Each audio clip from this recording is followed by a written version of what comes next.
So I just got done watching The Walking Dead Season 11, Episode 13, Warlords.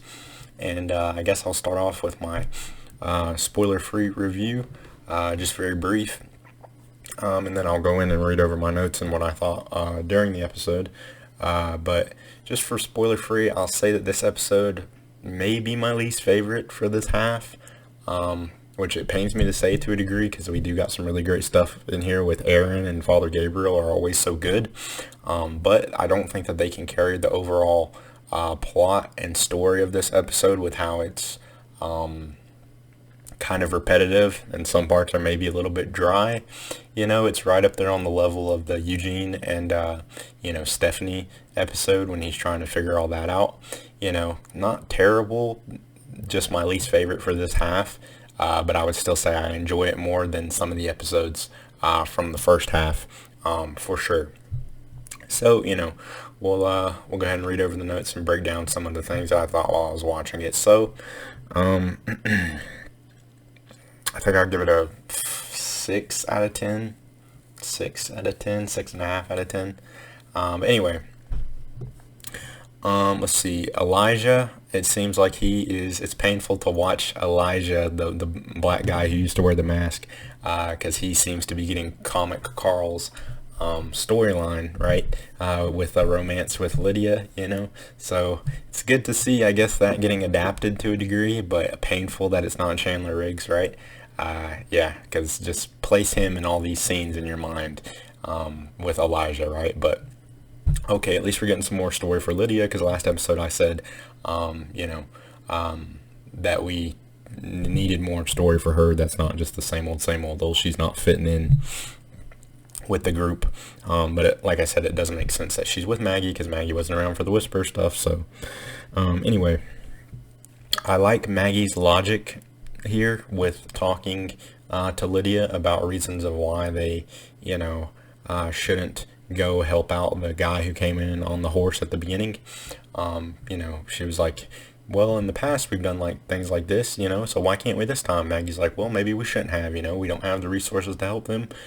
Pretty simple, even though she does come along to their side eventually, I can still see where she was at initially, and I'm just so glad that we don't have that stupid Fear the Walking Dead type of, oh, let's go help everybody, do what we can type attitude, right? We got to have some rationale, reasoning in here.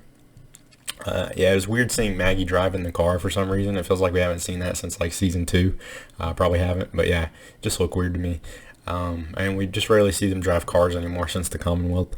But it was nice having her talk about the farm and Herschel and all of that, a little callback, with a nice story that I think parallels to her current situation pretty well with, the investors or whatever coming to try to buy Herschel's land. And them holding through. Let's see. I like Lydia's back and forth in the car with Maggie too, because Lydia's pretty much saying, like, to a degree, like, you should have left the decision up to a vote for the Commonwealth, and Maggie was basically like, but you can go if you want to, I'm not saying that you had to stay. So I see both of their sides, and I like the whole conversation. It feels natural, like a conversation that you would have, and both of them seem to be in fair places about it, for the most part. I still think Maggie's side is pretty fucking stupid, though, at the end of the day. Yeah, so... yeah, Maggie's side is really stupid though, if you really think about it. But like I said last week, there's got to be conflict. Let's see. The zombie surprise Maggie on the road. The zombie Commonwealth soldiers, whenever they're on the same fucking straight road, I'm pretty sure we've seen since like season 3. Yeah, but okay, so she got surprised somehow. And it's not like she crashed into him or anything like fucking Lori back in season 2. Man, that's going back. But anyway, it was so cool to see the Commonwealth zombies, though. I like the look of that. And yeah, these Commonwealth soldiers aren't invincible, I guess, even with all that armor. So yeah, really cool to see that. Let's see. Aaron, whenever he's running down the road, just looked funny. The way he's like running on his heels or something. I don't know. It just looks silly. I like that Aaron goes to visit his buddy Gabe. Well, he did need something though, didn't he? He did need something from him. But still, it was nice him going to visit him at his church sermon. Absolutely great sermon by Father Gabriel. Just love the shit out of this character. Seth Gilliam plays him so well with the line delivery and stuff. And yeah, great sermon. He told the strangers to sit next to strangers. They do shit like this in church, I'm pretty sure.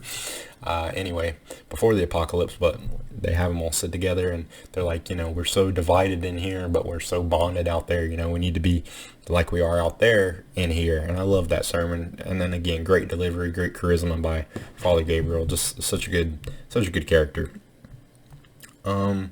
Let's see. So this is where it gets really repetitive. I was like, this can't be right. There's got to be some twist. Maybe there will be. But we have, Aaron talks about they're going to recruit another religious group. Not that they recruited another religious group before, but we just got done with Pope and all that. The religious group there. Now we're with another one. Not that they felt over. Nothing about these people felt religious anyway. I don't think I saw any, unless I missed something, there was nothing religious about them other than that they said that they were religious. But okay, another religious group just after we just got done with one, apparently. And I would have liked this to more continue if we were going to make it even have any kind of meaning that they were religious. Father Gabriel says that he kind of heard God again after he started preaching. After a while, he started hearing God again. Okay, but maybe have this new group connect to that and him finding God again, a little bit more than just he found God again after he started preaching, just to give it a little bit more meaning. I don't know. Let's see. So we got Aaron's boss, Carlson, something like that, is pretty big actor, I believe. I just know him from Ozark. But he gives a pretty good performance with some of his little tics and mannerisms and craziness, right? So yeah, this is the gay guy in Ozark. So I was thinking at first, I was like, okay, he played somebody gay in something else. So maybe they'll have him have a relationship with Aaron and develop into that. And I thought it was possible up until how brutal he goes in this episode. And I was like, no, they're not going to do a relationship with him and Aaron. But he's a good actor. I liked him in Ozarks, for that crazy role. He pretty much played that in that show as well. Fucking love the scene. This is what I'm talking about. It's little scenes like this where I'm like, they're really the only thing that propped up the episode for me, though, if I'm being honest. Aaron and Gabe, whenever they're just so brutally honest, love the dialogue. It feels like something people would say. Gabriel basically says, what does he say? He says, yeah, I'm not doing this shit. Whenever he sees their their plan and just how they're acting and stuff to go recruit this religious group, yeah, I'm not doing this shit. Just great. And he pretty much tells it like he is. Like, why not? Well, your plan is shit. That's why. Just love it. And then, let's see. He tells him, okay, this is how this is going to go if we're going to do this. He's not wearing his collar. Father Gabriel, S-tier character, man, S-tier. Just the progression of him throughout the show, wouldn't even recognize him from where he started to where he is. So good. Sorry, I thought I heard something. So let's see. And Aaron with his metal hand, he's like, this thing's kind of a bitch to take off. Whenever they go up to the religious group, he's like, oh, do I have to? It's kind of a bitch to take off. Just such natural dialogue. I love it. And great performances by Aaron. And I like Aaron's position in this too, because it makes sense he would be recruiting people, because that's what he did for Alexandria, right? So yeah. Pretty nice tension in the place, I guess, whenever they're going into the religious place, like, because they do feel pretty vulnerable. It feels kind of stupid, though, but we see why they're kind of low-key about it, because Lance sent them in there to kind of clean up a mess that he had made, because some of the Commonwealth's weapons got stolen. But yeah, so there was some nice tension in there, because Father Gabriel and Aaron do feel vulnerable. Yeah, and we see an iPhone in here, which was, crazy. They're charging iPhones, and they were accurate. It is an iPhone that would have been around for that time period if the apocalypse happened in 2010. I believe. So, yeah. See, something else that's repetitive, but most things in The Walking Dead at this point are. That's why they gotta end it. But the skulls remind me of the governor having his fish tank heads. But there's skulls this time on the shelf. Okay, I see what you're trying to go for, making him a little bit twisted so the Commonwealth can kind of seem a little bit justified for just brutally murdering them, but not really. Let's see, this guy gave a pretty good performance, the guy who's the leader of this place too. Let's see, Mr. Wolfhead, he calls the Carlson guy, I think, which I was like, is that a callback to the W people, the wolves, maybe? Anyway, yeah, and Gabriel reasoning with him again with his brutal honesty. He says, this place is a shithole. Why would we want to come back and take this place? Just love it. But then Carlson reveals he's like an assassin, a CIA agent, which is pretty badass to see that kind of precision. But again, we kind of just got this type of thing with the mercenaries from the Reapers storyline. So, yeah. So he's a little bit crazy. And then I wish that we didn't see Aaron alive at the point that we did with Maggie. I really wish they would have cut that, because there would have been so much more tension here, wondering if Aaron dies. I guess we kind of got that with Father Gabriel, not seeing him, not knowing what happened with him for a second. But yeah, it felt a lot of tension whenever Aaron was confronted with the guy who just so happened to run out of bullets. If he was an assassin or whatever, I'm pretty sure he would have, or CIA agent, he would have known the bullets in his gun, or okay, but he was out of bullets. It feels a little bit cheap, but. So yeah, Aaron makes it through. Not that I want him to die, but although that is a complaint I think people have been having with season 11. There's not enough death and kills, just because they don't have enough characters really to kill off, or they do, but they don't in a weird way, right? Because we're missing so many big A-listers, or like Rick and Michonne. And anyway, so I did like the kill that Aaron had when he bashes his big old metal hand into the Commonwealth soldier's face, or into the mask, and just cracks it. All the broken plastic. I guess it's a really thin plastic, it seems like, but yeah, that was cool. And let's see. They kind of play around with time so much in this episode too. I'm not always a fan of episodes that do that. It just feels a little bit of a way to give you an unnecessary runaround, or they couldn't figure out how to piece the story together the way they wanted. I don't know. They've done stuff like this in Walking Dead before, but this was like pretty choppy. I could understand what was going on, but it was still felt a little bit choppy. So let's see. Negan is back earlier than I expected him to be, and probably earlier than I would have liked him to be. Because I would have been fine if he was back, just with something different than this, This, with Negan, man, Jeffrey Dean Morgan played Negan so well whenever he first came on, with such charisma. And even back in season 9 or 10, whenever they were making him good, they still made him have that little funny, joking charm. And they've kind of killed that out of him, to be honest. He's kind of bland now. He doesn't really have that funny Negan shit, and there's a different and even a little bit of a bad edge to him, which you still need for Negan, which they still had in the books, even whenever he was a good guy, which is still very necessary to Negan's character, if you ask me, and something that they need to bring back. Other than having him in the same old repetitive situations, saving Maggie. At a point, maybe Robert Kirkman was right whenever he just kind of sent him away in the books, because characters like this, you can only have them there up to a certain point. I wanted to see Negan again, but I would have been okay if that was maybe in the third half of this season, Like I said, unless they were going to bring him back kind of in that funny, jokey way, or utilize him in a different way than this, because he doesn't really feel Negan's such a comic fan favorite character, and whenever I see him like this, like he has been lately, I kind of ask why, he's only carrying on like that because of the glory days. Not that he's bad, he's just bland, and Negan should not be bland. He should pop more than any other character on the show, if you want to keep him in that fan favorite realm. I think they're so scared to get fans back not liking him that they make him overly, like I said, just flat, and I think that needs some work. I really do.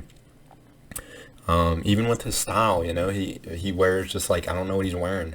Bring back the leather jacket, that's fine. That's Negan, he's gonna do that shit. And just because he's doing that shit doesn't mean like he's a savior again or anything else. He's just the kind of guy who does shit like that, Have him slick his hair back, have him try to shave his face when he can, Yeah, they're just kind of fizzling out what could have been a great character, because Jeffrey Dean Morgan has the acting chops to upplay that, but they're just not using it, Anyway, I went on for a long time about that, but, it's a real shame to me.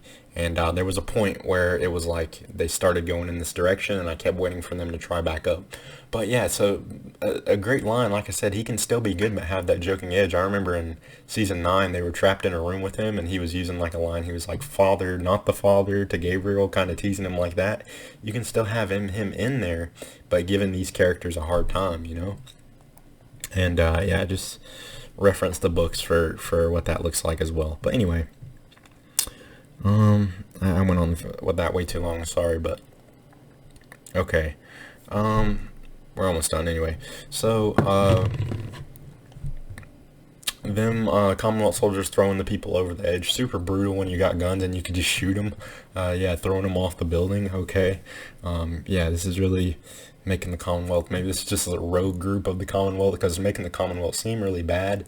But like I said, I think it's important to remember the Commonwealth isn't all like that. It's just Lance's little section of the Commonwealth that he has right now to go out and do these scouting missions and do his thing when they go wrong. And then there's kind of an abrupt ending where Maggie and Aaron are storming the building and they're all just hiding. This feels repetitive to the fucking Reaper's arc too, how they were all hiding in their base. Well, just all hiding in there. It just feels like we just saw this, And it's Aaron, it's Maggie and Negan again too, so I'm not really too excited to see where this goes. I don't think anybody will die. There's just not really much tension, and like I said, Negan's kind of in the same place we left him. Just needs a new splash of life into that character. Otherwise, I would be really excited to see him again if we had him like I wanted him, and it would really bring some spice to the episode. But as of now, Father Gabriel and Aaron are the only ones who are bringing that kind of spice. That kind of pop to it, if you know what I mean. So, yeah, and we're going to get Maggie and Negan together again, I know they just announced this spinoff for Maggie and Negan, which, again, you can only have those characters so much to a point where it feels believable. Because in real life, if I was forgiving somebody for killing my significant other or, somebody really close to me, I would forgive them, but I couldn't be around them, I just couldn't. And so I don't know why Negan and Maggie are going off to New York together or whatever to be around each other, but it just doesn't feel like anybody in their right mind would do something like that, You're going to avoid this person as much as possible. So yeah, and otherwise, whenever they're together, at a point it feels special, that, they're interacting, let's see where it's going to go, like it did at the beginning of the COVID episodes. But now it's to the point where it's like, okay, this is getting a little silly, a little bit overdone. We've played our card, we get it. It was fun at first, but that's enough now. It's only special if you use it just so much. Anyway, so yeah, that Maggie and Negan spinoff, I don't know what the fuck's up with that. Maybe it's a manhunt. Maybe Negan's on a manhunt for Maggie's on a manhunt for Negan. Who knows? Who knows how this whole timeline is going to take place with the new season, with the final season anyway, linking up to the Rick movies. It's all a mess. But I'm getting off track here. This has nothing to do with this episode. I should probably just make a separate video about it at some point maybe. But if you have any thoughts on any of this or this episode, leave it in the comments. Like and subscribe, because I'll be doing Walking Dead every week. Sadly, there's only 2 episodes left, I think, of this season. So yeah, it'll be done soon. 2, 3, and there might be more, maybe 3. But anyway, yeah, next week's episode looks like it'll continue on this. Kind of ready for this just to wrap up so we can move on to something else, but we'll have Mercer and Daryl and maybe more interesting stuff in there as well. So, yeah, that's about all I got. Probably went over on a few things, but yeah, it is what it is. So, thank you for watching, and I'll see you in the next one.